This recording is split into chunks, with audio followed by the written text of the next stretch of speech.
60,000 ಕೊಡೋದ್ರ ಮೂಲಕ ಇವತ್ತು ವಿಶೇಷವಾದಂಥ ಗ್ಯಾರಂಟಿಗಳನ್ನು 5 ಗ್ಯಾರಂಟಿಗಳನ್ನು ಕೊಡೋದ್ರ ಮೂಲಕ ಪ್ರತಿಯೊಬ್ಬರ ಮನೆಗೆ ಸರ್ಕಾರದಿಂದ ಕನಿಷ್ಠ 8-10 ಸಾವಿರ ಆದಾಯ ಬರುವಂಥ ರೀತಿಯಲ್ಲಿ ಮಾಡಿದ್ದು ಕರ್ನಾಟಕ ಸರ್ಕಾರ ಅಂತ ತಿಳ್ಕೊಳ್ಬೇಕು.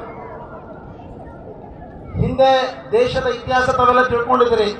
ಈ ದೇಶದಲ್ಲಿ ಹಿಂದಿನಿಂದ ಕೂಡ ಜಾತಿ ವ್ಯವಸ್ಥೆ ಬಹಳ ಜೀವಂತವಾಗಿತ್ತು.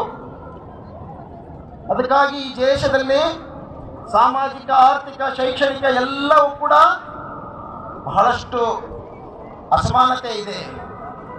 ಅಸಮಾನತೆ ಹೋಗ್ಲಾಡಿಸ್ಬೇಕು. ಬಹಳಷ್ಟು ಪರಿಶಿಷ್ಟ ಜಾತಿ, ಪರಿಶಿಷ್ಟ ಪಂಗಡಗಳು ಸಾವಿರಾರು ವರ್ಷಗಳು ತುಳಿತಕ್ಕೊಳಗಾಗಿದ್ದು ಅವನ ಮೇಲೆತ್ತುವಂಥ ಪ್ರಯತ್ನ ಎಲ್ಲ ಸರ್ಕಾರಗಳು ಕೂಡ ಮಾಡ್ತಾ ಇದ್ದಾವೆ. ಆದರೆ ನಮ್ಮ ಸರ್ಕಾರ ವಿಶೇಷವಾಗಿ SCPTSP ಬಜೆಟ್ 6,000 ಕೋಟಿ ಇದ್ದಿದ್ದು ಇವತ್ತು 40,000 ಕೋಟಿ ಬರಬೇಕಾದ್ರೆ ಅದು ಸಿದ್ದರಾಮಯ್ಯ ಅವರ ಸರ್ಕಾರ. ಸಿದ್ದರಾಮಯ್ಯ